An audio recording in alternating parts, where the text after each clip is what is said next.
Good evening and welcome to the Up Zone, where understanding politics is made simple. We are your two hosts, Mr. Elmer Floyd, former House Representative for the 43rd third District, current candidate for the 42nd District, and myself, Tisha S. Waddell, former City Councilwoman for the 3rd District, and current candidate for enjoying life and being at the house, running my business and minding my business. And making money and making And money. listen, Mr. Floyd, that's you. You the one over there making money.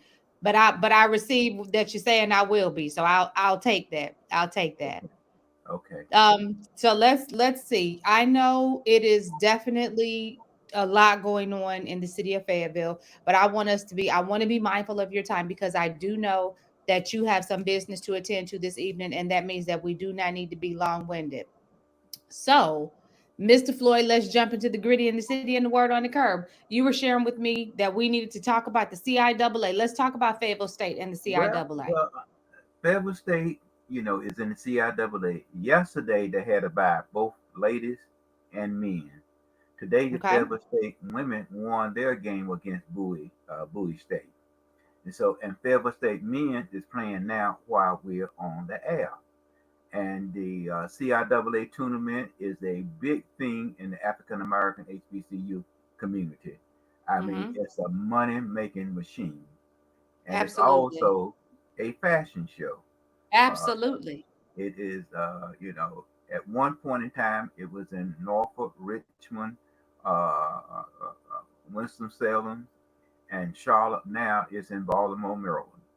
And Right. believe me, it is a fashion show for our community, but it's a lot of fun where people come together and old classmates, and really socialize. So it's a big event, and I hope Fayetteville State men win soon that they can move into Friday night and also Saturday and win the tournament and bring it back home the third time or the second time. Last time they lost, and so that they could prevail Absolutely. there. So And I'm I hoping that. remember you said last night when we were prepping, you said that if a lady has her fur coat, it could be 80 degrees outside, but if she intends to wear it, she's going to wear it He's gonna wear because it. it's big business. It's big, it's like you said, it's a fashion show. It's a time where we get to come together and we get to look good and feel good, and you know, I mean, just to see 40 to 50,000 African American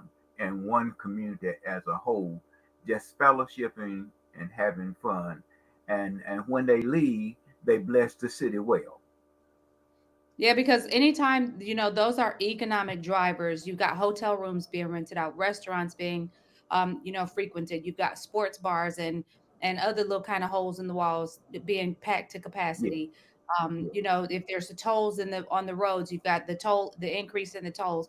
It yes. is definitely a revenue driver when your city can support that type of an event.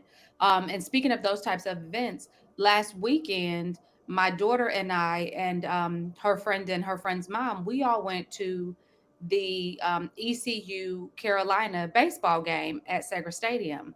Hmm. And Floyd, I had said something on our podcast last week. I said, I don't know why we're building another parking deck when the one we use is never full to capacity. And just as soon as I said it, I had to eat my words because that particular event was the most attended in Segra history. It was the most people in those stands. And when I tell you, we rode to the top of that parking deck, and with the exception of the part where the gate is, and there's no cars able to go any further to park, but you can see that there's parking spaces. There was nowhere to park, but we did find on street parking, which did confirm to me that we do have the capacity downtown to support large events. You may just have to walk a little bit.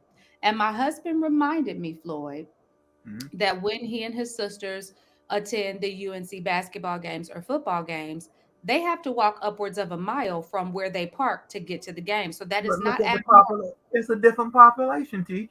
But you're talking about Chapel Hill. But you're talking about Chapel Hill, and A Chapel Hill different is not population. really. It's not really how. What's the population of Chapel Hill compared to Fayetteville? It's smaller.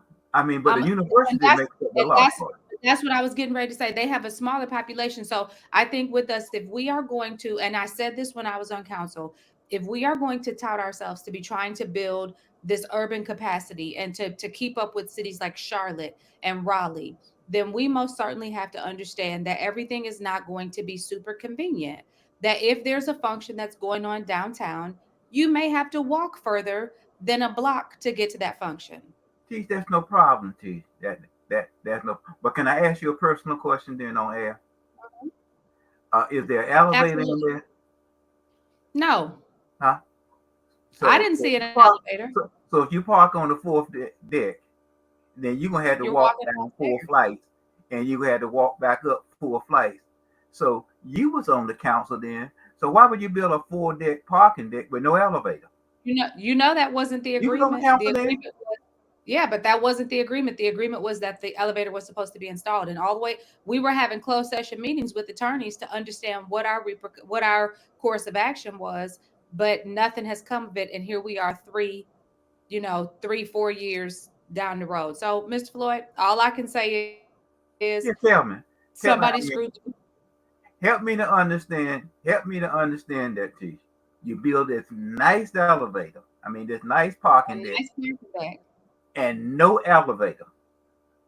I mean, but what you was depending on and your council friend was that you're gonna build something on the top of the fourth floor, and you were And waiting that for that that to be was built, that and then was you can put the elevator. exactly what our understanding was, and that we withheld a certain tranche of we withheld some leverage. We held some leverage supposedly to be able to get that done, but as you can see, it's still not done. So I I'm will sorry. say again, somebody screwed the pooch. Okay, I'm sorry, kids. I just want to know. I mean, I can't park. I You mean, don't I have to. love the You don't have to I can park apologize. there first and then You don't walk have to down to apologize, the Mr. Floyd, because I will say that I do take responsibility for that because I was on council. So absolutely, just the same way how, and I think that that's one of the things we need to see all of our elected officials do, whether it's the good or the bad. You take the credit, you take the hit. If something Okay, doesn't go right, it's on you. Yeah. okay. So I just wanted to just say there's a beautiful parking there. Beautiful It's parking. not. It really wasn't all that to me because it's very. Is not. This is. I'm serious. It's not easy to navigate. Is kind of. It wasn't all that. I don't like. I don't like parking decks. I'm not a fan of parking decks. Hmm. But that's just Tisha. But Floyd, I would tell you that I think that if we're going to try and drive capacity for events like the CIAA, and especially when we build this event center downtown, people are just going to have to get comfortable with But see, walking a little the bit further convention than center just going to their downtown, cars. since you brought that up, you know, Hmm. where is the nearest overnight stay? Let me. Oh, on Ramsey Street. Okay.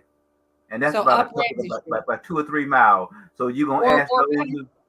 So you're gonna ask those that's using the convention center is to walk downtown, from the hotel. drive downtown, park But where they gonna somewhere. park when they get there, Tish? Where they Well, gonna? I mean, that's the point I'm making. You're gonna drive. You're gonna have to find you some street parking or take your chances in the parking deck. Which the parking deck, like I said, I'm pretty sure it was that full because of the magnitude of the event that was happening at Segra. But you're gonna just have to. People are just gonna have to get comfortable walking. okay, Tish. I don't hear anybody complaining when they go to a UNC game in Chapel Hill that they have to walk a mile from their car to get to the game. I don't hear anybody complaining about that.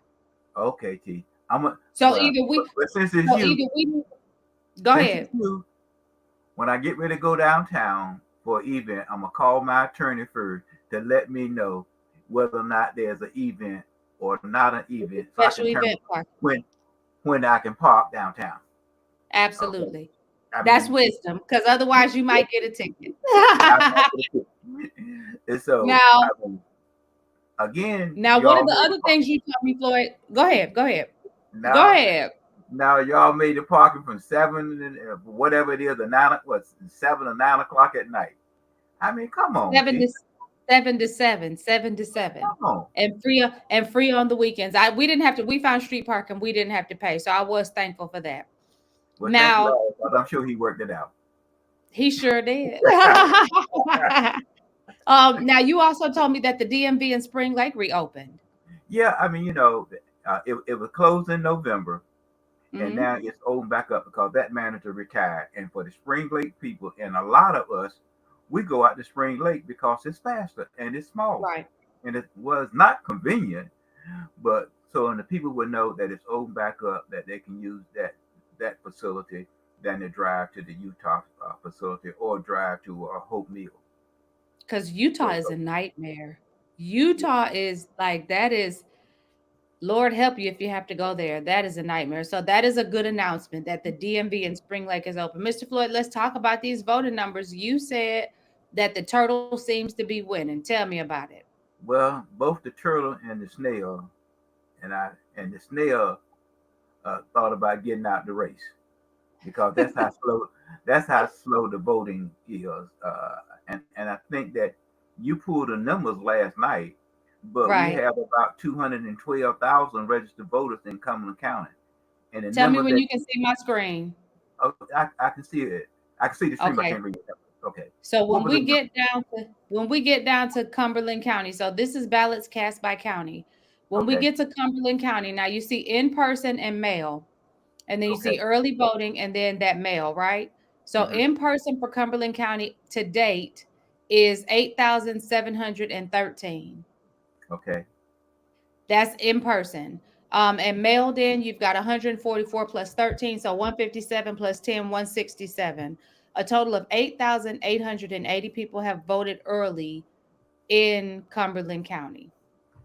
But our numbers are 2012, so you can see we haven't cracked 10% yet, and we have Friday, we have what the numbers today, and then we got Friday and Saturday. Right. But Yeah, Mr. Floyd, I guess that the question that would beg to be answered would be, yes. who What really is it? cares? Who Well, really cares at this point? I well, mean, who, and when I say who really cares, I mean, who really cares enough to be out here wanting to go make sure that they cast their vote? Because a lot of these polling places are near schools and near rec centers. And yeah. you see the people coming and going, and you're asking them, hey, are you going to come vote? Are they showing you any sign of caring about that? Well, T, let me say that what I like about it, believe it or not, parents care about their little one. They really do care, and you can see them come into the centers and pick their kids up and bring their kids, for two, and all of that. And once they do that, they don't even look at you. They tell you Yeah, that they I going don't on have about their time to business. vote. I don't have time to vote. I'm not going to vote. And it seems like voter frustration. Hmm. I mean, they are respectable now, you know, but they have no interest in voting. And like one told me, said, I quit voting because based on what they did to you. You Hmm. know, I mean, you know, but you try to, encourage them. Now, Cliffdale Center is really busy, after school and then around 6 or 7 o'clock at night. They pay us no attention out there. They pay, Yeah. because they have no desire. I mean, I don't know what to say. Is that it's somewhat frustrating when you're out there. And then again, the other thing to teach us as poll workers and poll people out there. I never every day that you go, there's a different person that comes out and give you different instructions, Hmm. and they talk to you like you're less than human. Right. You know, so we have to deal with that, but we need to increase the voter turnout and at least do better than we did in the city primary, which I think there's a 13%, but we're Okay. hovering somewhere around 8 to 9%, and that So means you that only need, so maybe you need about 4 or 5 more% of the people to come out and vote. Do you think you'll hit those numbers on? I I'm think you hoping. will because the governor's on the ticket, and I think you'll see some But more the turnout. government's on the ticket, but I have yet here in Cumberland County.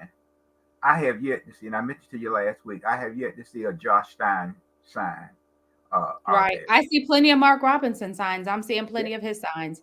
He is Now, not taking the black vote for granted. He is out campaigning because I see his signs. but Charlotte Minority Organization endorsed Josh Stein, and the Durham organization have endorsed him. So I guess he's just saying I don't have to campaign here in Cumberland County because my name and you're all going to vote for me anyway.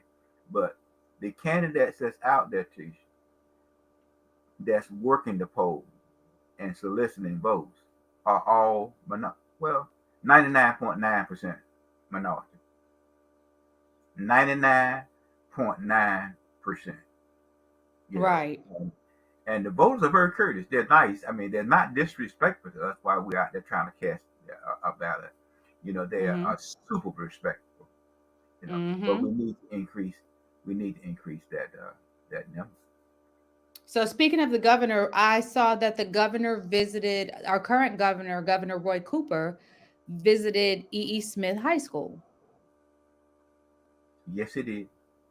I thought it was interesting because I saw pictures. Now, I know I had had a conversation with somebody who worked at E.E. Smith, and they told me that under this new administration, the drone program and some of the other programs that they had implemented had been suspended or discontinued. But I know in those pictures that I was looking at, I saw the governor observing some drones and standing with children who are dressed in pilots uniforms. So what do you know? Are those programs still going or have they been discontinued? I'm, geez, I'm not sure, but apparently that they said that that's the technology school, whatever terminology that they use. So apparently, it's still an ongoing, it's still an ongoing program.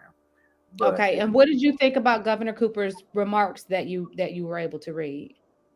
well, Tish, I have a campaign ad, and it say Raleigh came here in 2020, 2022, and here they are again in 2024. Simply saying to you, Tish, that you don't have the intellectual capability to make decisions. So let me come back here and help you make a decision of where the high school need to be built. Not direct now, but indirect because you came to visit the drone program. But in your remarks you said that you would love to work with the military community as it relates to the building of a high school. I So think it's interesting that two points that I think are interesting. The first point that I think is interesting is that anybody would care what Governor Cooper would have to say at this point, seeing as though he's not going to be the governor of our state after this next election. The second thing that I think is very interesting, and I guess I've always kind of tossed this around my head because I am the daughter of two military parents and have placed a high value on the military community. I wonder why it seems that people think that E.E. Smith belongs solely to the residents of the Murchison Road corridor and not to the community, even if they are transient, that's on Fort Bragg, because E.E. Smith literally is the home high school for people who reside on Fort Bragg. And everybody who's in the military doesn't live off base. Some of the people that are in the military live on the base, and their children go to the schools that are that the school is district that the this base is districted for. And so I just wonder why it seems like when these conversations are being had, I don't take exception, and I don't necessarily agree with much that the governor says, but I don't take exception with a statement of him being in agreement with working with Fort Bragg regarding the placement of E. Smith because it's their school too. yes, but you also got to look at the community and the community ties as it relates to E. Smith. I mean, when you look at 50 plus years of history and you have a decision to make about a high school, just like the student government president said, wherever the school is built, the history is going to be there. But you also got to respect the wishes of the community because, at some point in time, uh, you're going to have, you're going to receive some public input. Now, remember what I said now. You're going to receive some public By input. the time But, the public gives input, the decision has already been made. well, but Tish, You and I know that, Mr. Floyd. You and I I know, are well but aware. And because But we exist to educate the community as to how politics work, let's be truthful with them. By the time there's a public comment period, the decision's already been made.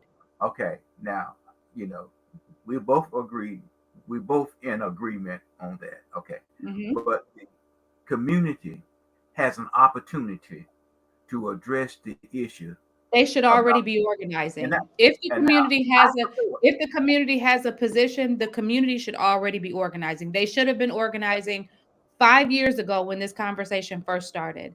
But But the I problem with support, you know, I'm gonna say to you and I say to others, I support that school to be built somewhere in the Murchison Road area. but Okay. there's no Remember, there's no logical place in the Murchison Road area Shaw except for Heights. if you go, but Shaw Heights is there's it's too they let me go back to what I was getting ready to say. 5 Okay. years ago, when this conversation really first started, the community, or not even really first started because it was ongoing at that time, as this conversation was really getting legs under it, the community should have been organizing at that point. You don't let something get all the way down the road to now where you are looking for funding to get ready to pull the trigger on this project to now want to organize. The problem in the Murchison Road corridor is that there seems to be a lack of cohesion when it comes to organizing for projects of this magnitude. They end up getting kind of whatever they're elected shove at them and say this is what you ought to have.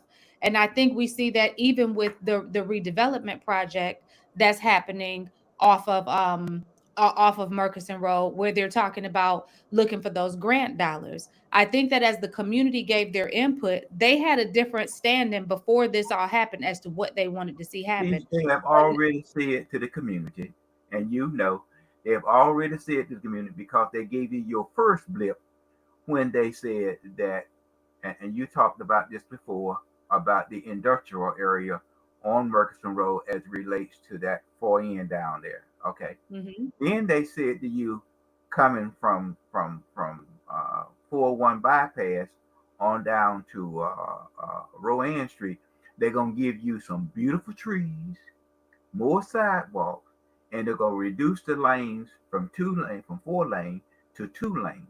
They've right. already made that decision.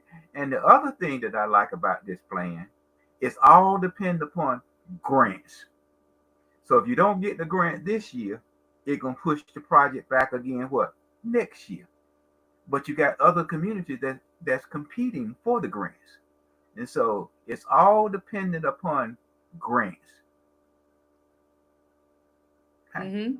But I still think that E.E. Smith should be built somewhere in the Murchison Road area. And some just like you said, and we agree that it's a done deal. But I believe the people can change that if they lobby hard enough. As an example, oh well, I should know that. I mean, by now, uh, uh, Mr. Miss Chisholm, it was a 5-3 vote. Okay, they already planning to run somebody against Mrs. Chisholm. Okay, Mhm. already, not to know whether or not she wants to run again or not, but they're already campaigning because she was the one, the minority that voted to move the, you know, to agree with the with Fort Liberty to be placed on that. Yeah, and that's unfortunate that people are so punitive like that, because if they wanted to run people against these elected officials on the school board, they should have been running people while these schools kept getting failing grades for Well, you know, their performance. I'm So not you know, disagreeing with you. I think the community's priorities are all screwed up, because I think that there have been plenty of instances where we could have come together and collectively asked for some changes. But I think by the time, we're very punitive. You didn't do what I wanted you to do, even though I know you can't read my mind. I never showed up and really talked to you about it. We never organized and created committees or did any of the things, but you should have known this is what I wanted, because you can read my mind. And this it's just Yeah. elected officials have a tough road to walk, because people want to punish them after the fact, but they don't want to work with them during their tenure. And I just say again that I think along the Murchison Road corridor, and this is not just specific to Fayetteville, because other communities that are dealing with some of the similar issues that we are dealing with here, because those communities do not know how to organize their efforts, because they spend more time um, on things of less value, the things like the school. And yes, when that school is moved, it is going to have a negative impact on that neighborhood, on the Broadell neighborhood, because right now it is an anchor that really economically holds that neighborhood together. It will have a negative consequence to that area. However, it's too little too late now. It's going to be moved. Well, The decision has been made. it's going to be moved, Teach. And someone said that once it's is moved, it may become I'm going to the east or north or west campus for Fayetteville State. As Fayetteville State continue to expand and grow. But I still think that if they put it on Fort Liberty, that 295 exit, which is Bragg Boulevard, is going to grow by leaps and bounds. And that's where most of the development is happening. If you also like think about what we said, we've got not Walmart, Amazon down there. Mhm. We've got a new hotel taking shape down Yeah. there. We've got the business center taking shape down there. So the northern end of Murkison Road, and But that side of the northern end of Bragg Boulevard is where the development is but taking you place. said, Teach, but you said, and I always play with you about this, that Murkison Road was going to be the gateway to downtown Fayetteville. That's what I you didn't. all said. I never said Now, that. that's what y'all said. That's what y'all said. I That never. Murkison Road I is never going to be said the that. That was a gateway to comment that was downtown already Fayetteville. in motion before I came on council. I never said that. I know you didn't say it, but when you look at the economic development, look at where it's taking place at. Right. So if now look who owned the property on the right hand side coming downtown. Okay, look who owned the property, and so it's going to help someone. And on that northern, I mean, on that northern end, it's going to grow by leaps and bounds. And Mercury Road for you, Tish, is still be dependent on grants to develop. Yeah. I'm It's sorry. unfortunate that it's I, I, unfortunate that people don't understand the games that are being played with them. Speaking of games, Mr. Floyd, let's talk about this online sports betting because you said something to me that I thought was very interesting. What's your take on all of that? well, Tish, I don't like gambling, but every politician talk about what jobs. They talking about Mr. jobs. Floyd, can I ask you a personal question Yes. now? Hmm.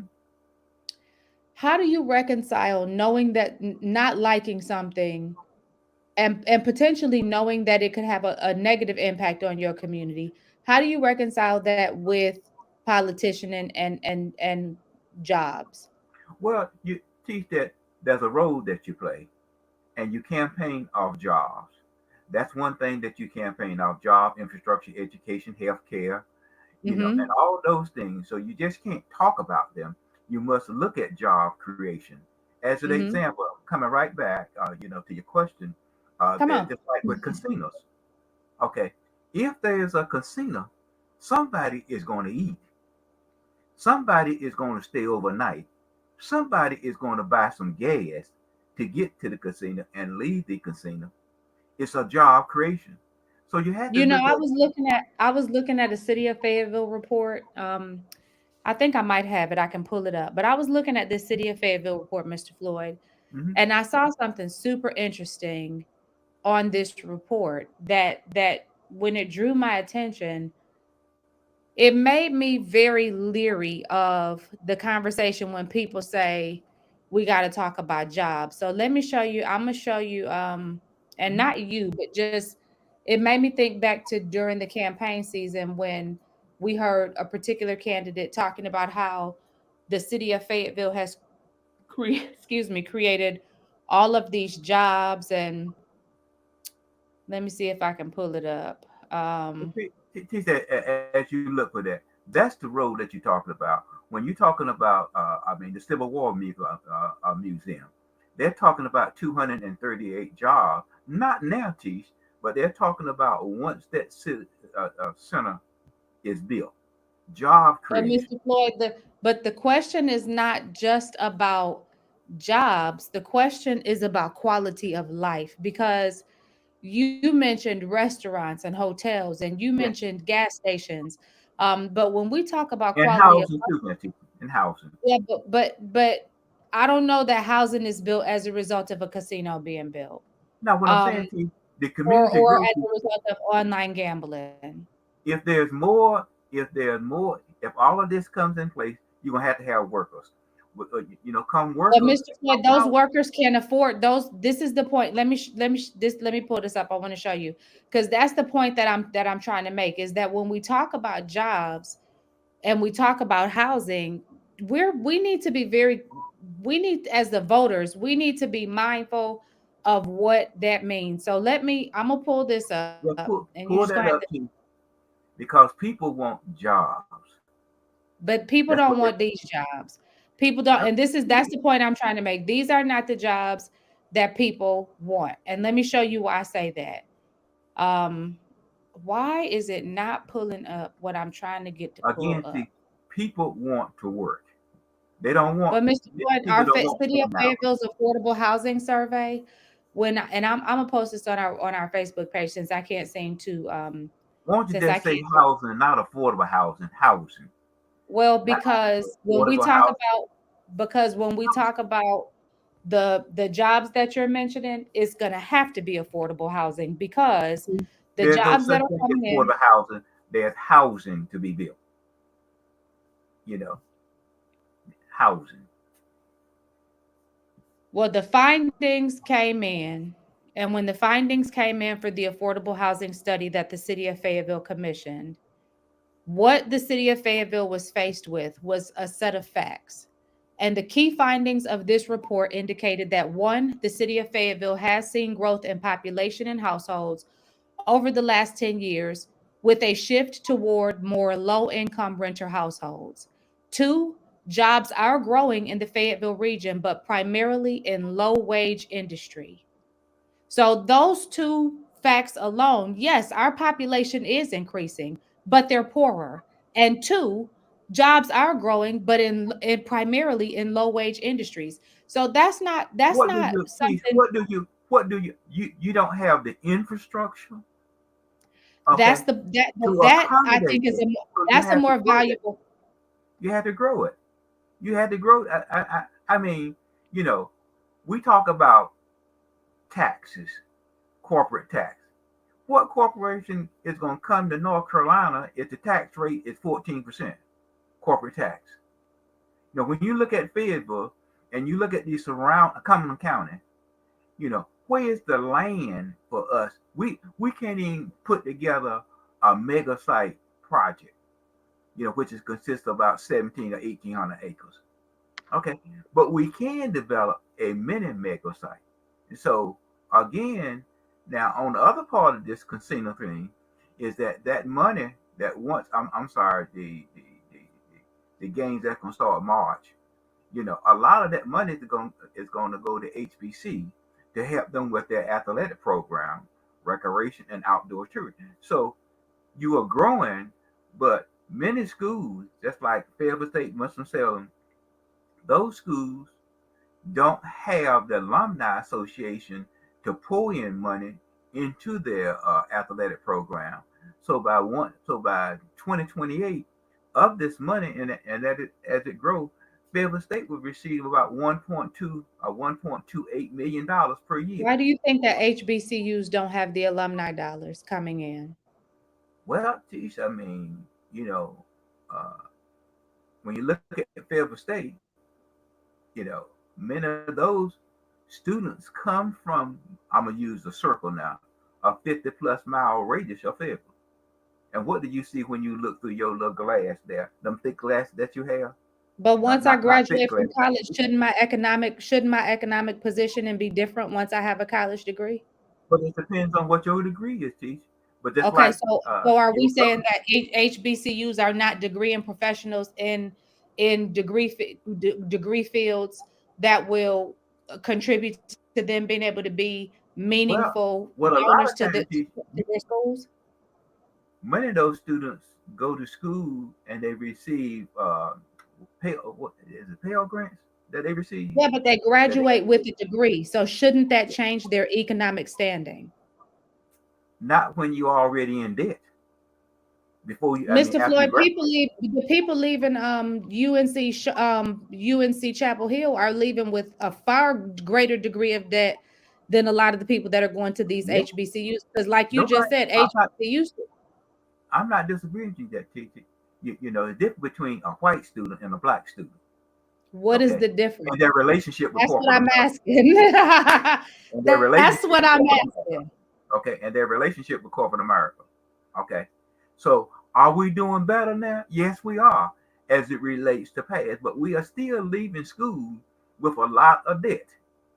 And so, if you don't pay that debt, then they're gonna turn it into the credit bureau, and then you're worse off. So you're looking at how can I cover this debt? Now the CIAA is one of the things that helped the athletic program at the very school, but this sports betting is also going to help. So it's a, you know, when you look at it, there's more than just one picture that you look at. It's a multiple matter of issues that you look at. You know, when Yeah, you and I help think one, and I've been very staunch about this. And I think if I were, and I'm glad I'm not a politician anymore because I think if I were in the political eye, this would be somewhere where I would draw a line. I do not think that we should be engaging in sports betting in our state, and I also don't think that we should be courting these casinos. And I believe that okay, if people are direct and honest about the statistics that come out about the negative effects of these things, the negatives certainly outweigh the positives, and it's going to cost us more than it's going to make us. see, you have people right now. I saw somewhere a chartered bus leaving Fayetteville going to the casino That up doesn't in. change the fact that it will cost I mean, us more I than it will understand, make Teach. us. I understand, Our but now government is going to be the you got a winner when bus we that's do these going. things. It won't be our communities. Our People are government will going. win. People are Our going to community gamble whether you like it or not, Teach. and our government will win. Our government will make money, but our communities will suffer. And I think that as long as people are honest about that and they say, hey, I recognize that the government is going to be Okay, able to Teach. pull So down some what we're gonna of the do to satisfy you then? We just gonna have just nothing, and let the people survive. Well, I don't think that that's what I'm saying, Mr. Floyd. I think that that would be an inaccurate depiction because I think what I'm saying is we need to look at some other ways to generate revenue. And What Teach? I don't think that sports betting, that legalizing marijuana, or that bringing in casinos does that. I'm a bit more conservative, and I do recognize that. But I know that I'm going to be on the losing end of this battle because in terms of what the state decides to do, because I see the writing on the wall. But it doesn't mean that what I'm saying is not right. It just means that what I'm saying is not popular. I, and Teach, you have that segment of people that's gonna agree with you, and you have the Right. other segment of the people that is not. That are going to So agree with you. Yeah, and there's somebody right now saying, Tisha, you're wrong. Floyd is right. I mean, but I look And at it I'm just okay with that.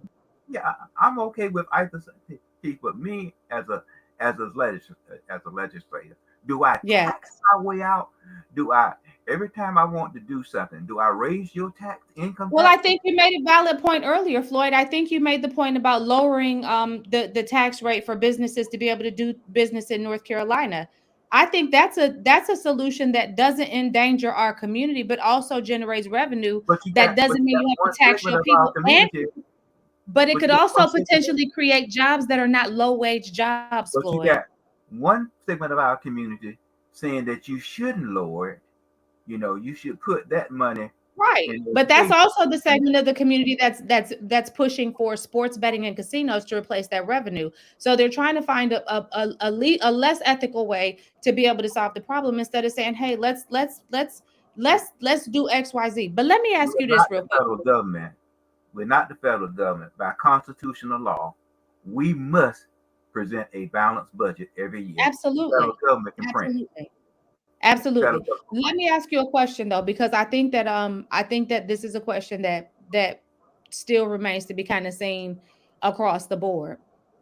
When you look at these industries, what type of people do you think will work in these places? What do you think the demographic of the it. worker will be? Well, mine is very simple. Those that want to work. See, and I Okay. disagree because I think that it's going to look like what we see when we think about low wage earners. I think we're going to see older men and women working at these casinos who have to work not because they want to, but they have to just to make ends meet. I think you ever been to a casino? Cuz I can tell you, I'm sure you have. I have. Have you ever been to a casino? Okay. I've been to a couple of them. And when I've gone to these casinos, one of the things that I've noticed overwhelmingly is you don't see young, vibrant people working in these casinos. You see older people that look like they're tired and burnt out and like they really don't want to be there. They're there because it's a means to an end, not because it's their choice of career. I, When you you say that's good that you say that, T. But I have a responsibility is to look at how I can create jobs to help a But why community. can't we look at creating jobs that are not low wage jobs? Why How do can we you have create to a job settle when you don't for have the infrastructure? I mean, if you got a casino or anything that it's going to provide additional infrastructure for that community so it can expand. The state is going to invest money in the highways, to build a road or wherever it is, you know. So you help the community grow, you know. Like I said, I don't like it, but I must look out for the future of that community. And if you got jobs, that community grow. As an example, when you look at Hope County is growing residential, but it's not Mr. growing. Floyd, Cumberland County is growing, but we are growing poorer. That's what the fact is. Cumberland County, according to the low income to the affordable housing study that the city of Fayetteville commissioned, Cumberland County, the city of Fayetteville is growing, I'm not. but we are I'm not. growing poorer. And you're gonna grow even poorer if you don't have any jobs. Okay, you're gonna grow even poorer if you don't have any jobs. Well, Mr. Floyd, let's talk about growth. You mentioned North Carolina growth for 2024. Well, it projected that we will have about 13. Our population will grow from 10.5 million to about 13 million citizens. By 2040. So we got to prepare for that growth, and seems like we'll be probably about the fifth fastest growing state, in the nation. And so we got to make room for that population growth by 2040.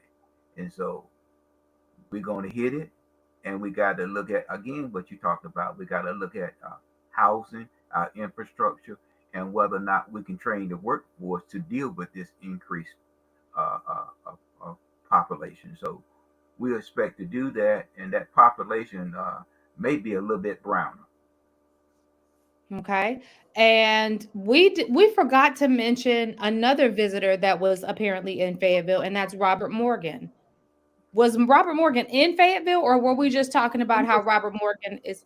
Go ahead. he was, I think he was here Tuesday, Okay. and he went by pre Smith Rec Center, and then I think he went over to Mount Sinai. But I was encouraged to grow, teach, but I'm campaigning for re-election, and so Yeah. he was campaigning for his election, and I was campaigning for my election, and Right. I want about to leave my poll. Right. Okay, It wasn't that serious, it wasn't that huh? serious for me. I mean, I'm trying to get votes to win. So all these individuals that come, I don't see where any of them have came to into my campaign rallies. And so he Right. came, Right. and he had the opportunity to visit Smith Rec Center. Then I believe he went to Mount Sinai. So Mount Sinai. it, it, Okay, well, it was last good. but certainly not least, we see that PwC is discussing a rate increase that's coming up. So, what do you want to tell our listeners about that rate increase? Done deal. Just wait for your bill. Yeah. And listen, I always tell you guys this: pay attention to your time of use. It makes a huge difference on your bill. Pay attention to your time of use. But, the cost of doing business is going up all across the board. PwC is no exception. Be mindful how you utilize your utilities and pay attention to your time of use. Mr. Floyd, what do you want to leave our viewers with today? Now remember now, I appreciate you saying time of use, and PwC also said we're going to do away with that. We're going to have a straight use across the board. Okay. When are they doing away with that? What, like during the summer, there's a time, there's a peak, and Right, during the winter, right. there's a peak. They're going to have just straight across the board, whatever You know time. what's crazy? I think that we really lost a jewel in this community when we lost Elena Ball. I think that they stripped away a lot of what Elena Ball and her team had put in place under her leadership, and I think it's really unfortunate that we did not support that chairperson of PwC or that CEO of PwC more than what we did as a community When because you, I think we were. okay, when you look at it, Chief, 42% of our population are minorities. Okay, many of those homes that minorities live in are not weatherized, so they're going to see a greater increase in their utility bill.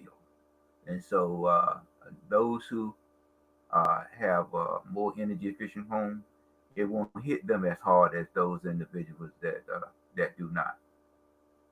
Right. And I think, again, back to the politics of it all, I think that because the powers that be did not support our former our former CEO, Elena Ball of PwC, the way that we really should have, a lot of the transformative things that have been put in place under her leadership, the cost savings mechanisms that have been put in place under her leadership, they're disappearing. And so I do think that, our community would do well to pay attention to the politics even of your utility because I know there was somebody in our community who touted this new CEO, and I just don't know if I Well, wonder if this is, I wonder if, yeah, it's just not as good as it was. But anyhow, I digress. Floyd, what you want to leave what our people with today? I just want to lead them to talk with the members of the PwC board uh, to allow us citizens to enter into the lobby of PwC once again. Right, You can't enter the right, lobby. It's a hometown. It's a hometown of business, but you can't go in. It right. started off, Post COVID. yeah. And so, Hmm. what I want the public to know, I'm on the ballot. The election is March the 5th. I'm asking you for your support to turn so you can have Amazon in Raleigh, and that is Elmer Floyd. He will deliver and bring resources back to the community. Well, thank you so much. And my final thoughts are as we are approaching spring, things are renewing and being made new. Make sure that you take your time. The word of God says, be ye transformed by the renewing of your mind. Make sure that as the grass is regenerating, make sure that as the trees are forming new leaves, and make sure that as things are just renewing, that you are being transformed also by the renewing of your mind. And make sure that when you're renewing your mind, you're filling your mind with something that is going to sustain you in the time to come. For me, it is my faith in Jesus Christ. You will have to decide what that is for you, but most certainly be ye transformed by the renewing of your mind. Mr. Floyd, thank you for letting me share this space with you. Thank you for always having such valuable content and for allowing dialogue between the two of us. And for everybody watching, Mr. Floyd and I are just fine. We get along great, and our disagreements do not last any longer than they do right here on this podcast. Because after this is all said and done, we're Jobs, still jobs, good jobs, job, well paying living wage jobs. job. You have a wonderful weekend, T. And Jobs. you too, Mr. Floyd, and you stay safe. And you guys remember to like, share, follow, tell a friend to tell a friend. We are your one stop shop for information on learning and understanding how politics are done. Be safe. Have a great weekend. Don't forget to vote.